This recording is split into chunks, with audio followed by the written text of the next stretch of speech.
Friends, हाय, नमस्ते। मैं doctor Anuradha पलटा और आज हम बात करेंगे आपकी कुछ करियर प्लानिंग के तहत साइकोलॉजी विषय के बारे में। साइकोलॉजी, मनोविज्ञान, कैसे साइकोलॉजी से हम बीए कर सकते हैं और वो उसके क्या क्या तरीके हैं बीए करने के और क्या क्या इंस्टीट्यूट्स हैं एंड आप कैसे प्राप्त कर सकते हैं डिग्री साइकोलॉजी में, एंड फिर इसके क्या बेनिफिट्स हैं एंड इसके क्या उपयोग है एंड एम्प्लॉयमेंट अपॉर्चुनिटी क्या है और साइकोलॉजी को लेके जॉब प्रोफाइल्स क्या है। तो आज हम इन चीज़ों की बात करेंगे। तो चलिए, और इससे पहले रिक्वेस्ट है, जिन्होंने सब्सक्राइब नहीं किया काइंडली मेरे चैनल को सब्सक्राइब करिए। एंड आपने देखा होगा मैंने पिछले वीडियोस कुछ फिजिकल फिटनेस को लेके बनाए, क्योंकि ये बहुत ज़रूरी है कि as a student, as a youth और सबके लिए ज़रूरी है कि आप बिना कोई एफर्ट्स किए, कहीं से कोई कोर्स लिए, आप अपने घर में बैठे कैसे फिट रह सकते हैं। और मैं तो पिछले मतलब जब मैं अगर आप यूथ हैं तो मैं आपकी उम्र से मैंने ये फिटनेस मैंने ये प्रोग्राम चूज़ किया था।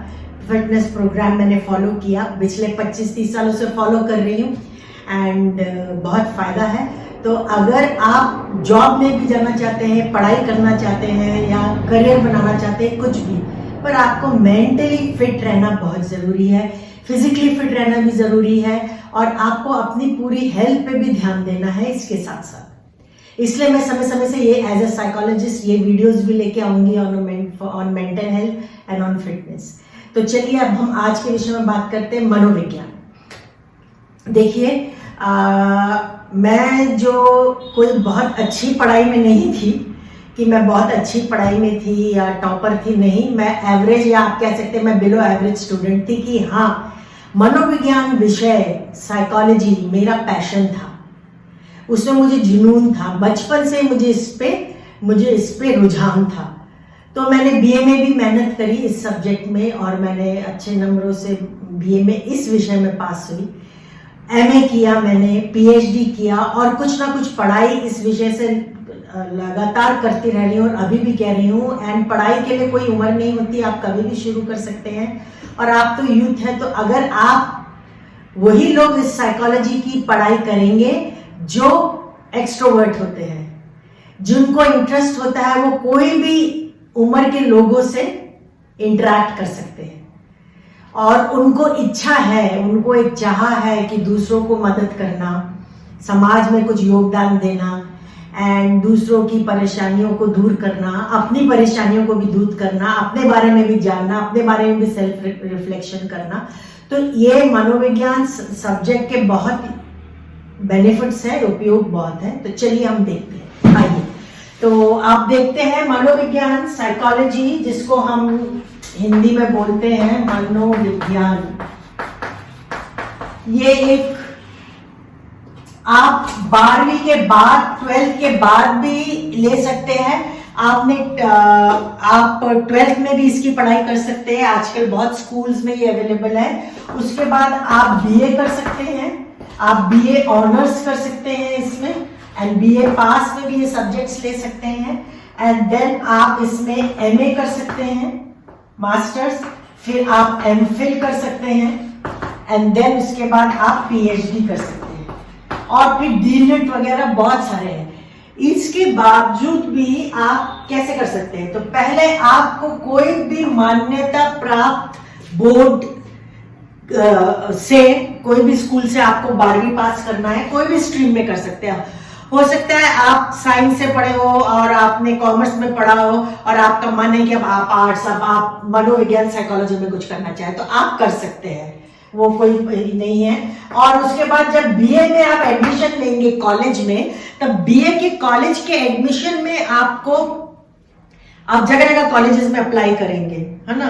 एंड रेगुलर कॉलेज में, हर यूनिवर्सिटी में ये सब्जेक्ट है, ये विषय है। आप कोई भी यूनिवर्सिटी में या कोई कॉलेज में इसको अप्लाई करेंगे एंड अप्लाई करने के बाद आप वहाँ फर्स्ट लिस्ट निकलती है, सेकंड लिस्ट निकलती है आपकी और थर्ड लिस्ट अनाउंस होती है। तो आपके ट्वेल्थ में जो मार्क्स है उसके हिसाब से आपको इसमें एडमिशन मिलेगा, कोर्स में ऑनर्स में मिलेगा, या आप ये विषय बीए पास में भी लेके आप कर सकते हैं। उसके बाद ये आपका बीए जो हम लोग का जो बीए ऑनर्स का साइकोलॉजी का जो कोर्स है वह आजकल की कॉलेजेस में यूनिवर्सिटी में सेमेस्टर सिस्टम है। तो ये 3 साल का कोर्स होगा जिसमें आपके 2 सेमेस्टर्स रहेंगे, तो टोटल आपके 6 सेमेस्टर रहेंगे, हर साल में 2 सेमेस्टर, तो आपके 6 सेमेस्टर्स रहेंगे। एंड देन किसी किसी कॉलेज में ये सिर्फ एनुअल है तो वो आपका 3 साल का रहेगा। उसके बाद आपको एमए करना है, एमए की मास्टर्स आपको करना है। मास्टर्स के लिए आपका आजकल एंट्रेंस एग्जाम्स आ गए हैं, आपको मास्टर्स इन साइकोलॉजी, और इसमें भी फिर आपको स्पेशलाइजेशन लेना है। बहुत किस्म के इसके फील्ड है मास्टर्स के, हम देखेंगे। मास्टर्स में जो फील्ड है वह है कि आपके मास्टर्स में आप क्लिनिकल कर सकते हैं, क्लिनिकल फील्ड है वो आप ले सकते हैं, मास्टर्स इन क्लिनिकल फील्ड। आप जनरल एमए इन कर सकते हैं, एमए इन क्लिनिकल साइकोलॉजी, या एमए इन आपका साइकोलॉजी कर सकते हैं जिसमें आप स्पेशलाइजेशन ले सकते हैं। एंड देन आपको इन मास्टर्स के बाद आगे भी अगर आपको और आगे लाइन में जाना है तब आपको आपको एमफिल करना है। एमफिल है वो जो 1 साल का है, मास्टर्स आपका 2 साल का होता है, और किसी में भी आप करें यानी कि आपके 4 सेमेस्टर्स होंगे। एंड एमफिल 1 साल का होगा। एमफिल के लिए भी आपका एंट्रेंस एग्जाम है, इसमें आपको स्पेशलाइजेशन लेना है। बिना एंट्रेंस एग्जाम्स के आजकल रेगुलर कोर्स में कहीं भी आपको एडमिशन नहीं होता है।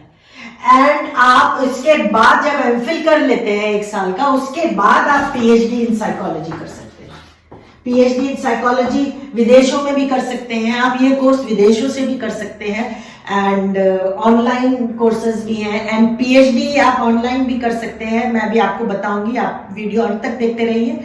आपको इस कोर्सेज में किससे इन कोर्स करके आप क्या क्या नौकरी कर सकते हैं, क्या क्या एरियाज है, क्या एम्प्लॉयमेंट अपॉर्चुनिटीज है, क्या जॉब प्रोफाइल जरूरत है, आप देख सकते हैं। तो पीएचडी भी आप कोई भी स्पेशलाइजेशन ले सकते हैं। जैसे बताया कि इसके इतने सारे फील्ड हैं। मनोविज्ञान क्या है? व्यवहार का ज्ञान, मनुष्य को व्यवहार का ज्ञान के बारे में जानना। हर चीज से मनोविज्ञान का हम अपना व्यवहार, अपने एटीट्यूड, अपना इमोशंस, अपनी हेल्थ, सब चीज हम मनोविज्ञान विषय के तहत जान सकते हैं। तो अब बहुत सारे फील्ड है जिसमें आप स्पेशलाइज कर सकते हैं पीएचडी में। जैसे है हेल्थ साइकोलॉजी एक है, उसके बाद आपका है क्लिनिकल, मैंने बताया क्लिनिकल में भी आप पीएचडी कर सकते हैं और आगे जाके साइकेट्रिक बन सकते हैं और डॉक्टर एमडी कर सकते हैं इन साइकोलॉजी, जिसमें आप दवाइयाँ वगैरह देते हैं। तो हेल्थ साइकोलॉजी है, देन आपका एजुकेशनल साइकोलॉजी है हमारा, ओके। देन चाइल्ड साइकोलॉजी है, ये एक बहुत उभरता हुआ एरिया है, चाइल्ड साइकोलॉजी है। देन आपका इंडस्ट्रियल साइकोलॉजी है, ओके, जहां आप तो आप पीएचडी का फील्ड कोई भी एरिया, स्पिरिचुअल साइकोलॉजी है आप उसमें भी कर सकते हैं, कॉग्निटिव साइकोलॉजी है, ओके, सोशल साइकोलॉजी है। और ये तो तरह तरह के अलग अलग फील्ड है, क्षेत्र है, जिसमें आप अपना पीएचडी का स्पेशलाइजेशन करके कोई भी एरिया में आप ले सकते हैं।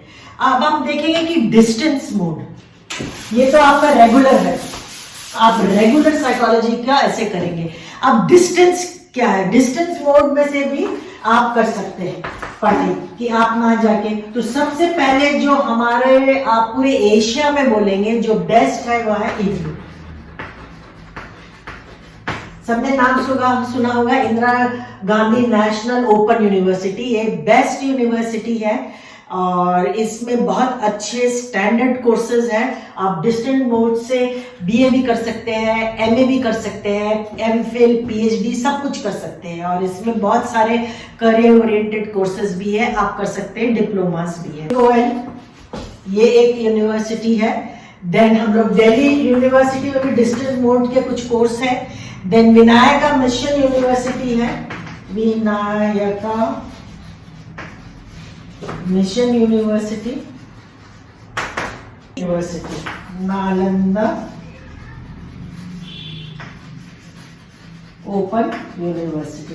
तो ये इतने सारे आपके डिस्टेंस मोड से आप इसकी मनोविज्ञान की पढ़ाई कर सकते हैं। मोड से जो और है वह है डीएवी कॉलेजेस, ये भी डिस्टेंस मोड की पढ़ाई साइकोलॉजी में देते हैं। उसके बाद बीए की पढ़ाई, देन हमारी है शारदा यूनिवर्सिटी,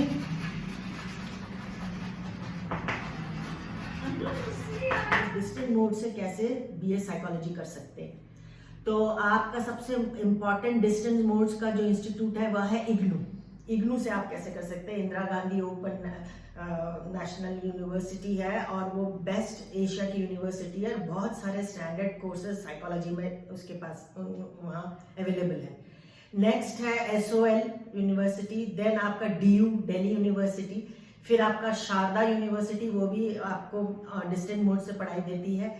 देन आपका है नालंदा ओपन यूनिवर्सिटी, वह भी डिस्टेंस मोड से पढ़ाई देती है। एंड देन आपका है सिम्बायोसिस जो पुणे में है, institute of commerce and arts, वह भी डिस्टेंस मोड से साइकोलॉजी की पढ़ाई आप वहाँ से कर सकते हैं। तो चलिए अब हम देखेंगे कि इनके आप क्या बेनिफिट्स हैं। बहुत सारे बेनिफिट्स हैं कि आप बीए साइकोलॉजी करने के बाद आप बीएड कर सकते हैं एंड किसी स्कूल में पढ़ा सकते हैं। आप अपने बीए साइकोलॉजी के बाद हम आगे देखेंगे कि एम्प्लॉयमेंट एरिया इससे क्या क्या आपको मिल सकते हैं एंड जॉब, और आगे आगे पढ़ाई करेंगे, एमफिल करेंगे आप, मास्टर्स के बाद एमफिल करेंगे एंड आगे आप देख सकते हैं कि कैसे आपके बहुत सारे जॉब, नए नए जॉब प्रोफाइल आप साइकोलॉजिस्ट में पा सकते हैं। एंड देन आप यूपीएससी में साइकोलॉजी की पढ़ाई ले सकते हैं ग्रेजुएशन करने के बाद, क्योंकि आपने देखिए आपके यूपीएससी का जो इंटरव्यू पैनल है या एक साइकोलॉजिस्ट उसमें बैठता है, तो आप इंटरव्यू में बहुत अच्छा करेंगे ऑलरेडी अगर आपको साइकोलॉजी का ज्ञान होगा। एंड फिर अगर आप कोई ब्यूरोक्रेट बनते हैं, कोई सरकारी नौकरी करते हैं आप यूपीएससी करने के बाद, तो आप लोगों को अच्छे से समझेंगे और आपका जो इंटरेक्शन होगा पब्लिक से वो बहुत अच्छा होगा। तो ये बहुत उपयोगी सब्जेक्ट है, आप इसका विचार कर सकते हैं। एंड देन फिर आप हायर स्टडीज तो इसमें कर ही सकते हैं, रिसर्चर बन सकते हैं, तो ये बहुत सारे बेनिफिट्स हैं। और सोशल वर्कर भी साइकोलॉजी की पढ़ाई करके आप कर सकते हैं और समाज में योगदान दे सकते हैं। तो चलिए अब हम देखते हैं कि इसके कितने सारे एम्प्लॉयमेंट एरियाज हैं। साइकोलॉजी के बहुत सारे एम्प्लॉयमेंट एरियाज हैं। सबसे पहले तो मैं कहूँगी कि हॉस्पिटल में यूज होता है। बीए साइकोलॉजी के बाद आप हॉस्पिटल में किसी सीनियर साइकोलॉजिस्ट को असिस्ट कर सकते हैं, या फिर आप कहेंगे कि साइकेट्रिस्ट को असिस्ट कर सकते हैं या क्लिनिकल साइकोलॉजिस्ट को असिस्ट कर सकते हैं। एंड देन उसके बाद वोकेशनल रिहैबिलिटेशन जो सेंटर्स होते हैं उसमें भी आप काम कर सकते हैं, अपनी सर्विसेज दे सकते हैं, वहाँ भी साइकोलॉजिस्ट की ज़रूरत होती है। एंड देन प्रिजन, जेलों में भी आप एज ए साइकोलॉजिस्ट जा सकते हैं, क्योंकि वहाँ भी कारागार में बहुत सारे कैदियों से इंटरेक्शन करना पड़ता है और उनको एज ए साइकोलॉजिस्ट आप वहाँ उनकी मदद कर सकते हैं कारागार में जाके। और वहाँ के और जो आपके एरिया है एम्प्लॉयमेंट के, वह है कि इवन कॉर्पोरेट ऑफिसेस में, कॉर्पोरेट प्राइवेट वर्ल्ड में, वहाँ पर आपको एचआरएम का आप अगर एक एक्स्ट्रा कोर्स कर लेते हैं आफ्टर योर बीए साइकोलॉजी, तो आप एज एन एचआरएम एक्सपर्ट जा सकते हैं और अपनी साइकोलॉजिकल सर्विसेज वहाँ पर दे सकते हैं। And even as a industrial psychologist भी आजकल बड़े बड़े फर्म्स में, कॉर्पोरेट हाउसेस में इनको अपॉइंट करते हैं। एंड उसके बाद आपका जो देन रिसर्च सेंटर्स में भी आप जाके मदद कर सकते हैं। वहाँ भी साइकोलॉजिस्ट में अगर कोई साइकोलॉजी में कोई रिसर्च हो रहा है तो आप उधर भी मदद कर सकते हैं। एजुकेशनल इंस्टीट्यूट में तो आप जा ही सकते हैं। एंड देन उसके बाद आपका है देन है mental health centres, community mental health centres, जो हर जिला में, हर स्टेट में, हर सिटी में होते हैं कम्युनिटी मेंटल हेल्थ सेंटर्स। तो वहाँ भी जाके आप अपना योगदान दे सकते हैं। एंड अभी तो कोरोना टाइम्स है तो इन सब चीज़ की बहुत ज़रूरत है। तो आई होप आप जिन्होंने ये पढ़ाई की है तो आप जाके इनसे अपना सर्विसेज ऑर्गेनाइजेशन, वो बहुत इंपॉर्टेंट है। वेलफेयर ऑर्गेनाइजेशन में आप एज ए साइकोलॉजिस्ट अपना योगदान दे सकते हैं। एनजीओज, बहुत किस्म की एनजीओज है जो साइकोलॉजिस्ट को हायर करती है और जो इसी फील्ड में काम कर रही है, तो उनको भी आप जाके अपना हेल्प कर सकते हैं। एंड इवन जो child and youth guidance centres जो होते हैं वहाँ भी जाके आप अपना सर्विसेज कर सकते हैं। वह भी एक एम्प्लॉयमेंट एरिया है। जैसे मैं अपना गाइडेंस एंड काउंसलिंग करती हूँ ऑनलाइन, एंड उसमें अपना योगदान और सर्विस दे रही हूँ। एंड अब हम देखेंगे कि इसके क्या क्या जॉब प्रोफाइल्स हैं। बहुत सारे जॉब प्रोफाइल्स हैं, एंड आप एज अ साइकोलॉजिस्ट, आप एज अ, ये प्रोफाइल एक है, एज अ साइकोलॉजिस्ट आप कर सकते हैं, ओवरऑल साइकोलॉजिस्ट। देन आपका है कि आप क्लिनिकल साइकोलॉजिस्ट बन सकते हैं, देन आप सोशल साइकोलॉजिस्ट बन सकते हैं, आप सोशल वर्कर बन सकते हैं, देन आप इंडस्ट्रियल साइकोलॉजिस्ट बन सकते हैं, आप चाइल्ड साइकोलॉजिस्ट बन सकते हैं, आप काउंसलिंग साइकोलॉजिस्ट बन सकते हैं, एंड बहुत सारे, आप फॉरेंसिक साइकोलॉजिस्ट बन सकते हैं। आप बीए के बाद मास्टर्स में कोई फॉरेंसिक बेस्ड आप स्पेशलाइजेशन साइकोलॉजी का कोर्स कर लीजिए, एंड देन आप उसके एक्सपर्ट बन सकते हैं, उसके स्पेशलिस्ट बन सकते हैं। एंड देन आप इसमें सैलरी भी बहुत अच्छी है। सैलरी आपको जनरली 1.3 और 1.5 यानी कि 1.5 लाख या 1.25 लाख या 1.5 लाख से लेके 3 लाख तक का पर एनम साल का आपको मिल सकता है, आप अगर बीए साइकोलॉजी के बाद और आगे इसमें कुछ कोर्स करके कुछ अपना जॉब करना चाहते हैं। तो ये मैं इसलिए बना रही हूँ क्योंकि 12वीं के बाद अब बच्चे अब अपना कोर्स डिसाइड करेंगे, एंड आप ये कोर्स अपना डिसाइड करिए। एंड जो बच्चे अफोर्ड नहीं कर सकते हैं किताबें और 11वीं 12वीं के बाद बीए में साइकोलॉजी लेने चाहते हैं, तो मैं अब हर सीरीज में आपको साइकोलॉजी की एक सीरीज बनाने वाली हूँ, जिसमें आपको पूरा बेसिक साइकोलॉजी से लेके आगे तक पूरा उसमें आपको इंफॉर्मेशन एंड एजुकेशन मिलेगी। तो आज के लिए बाय एंड नमस्ते, एंड आप सबका दिन शुभ हो।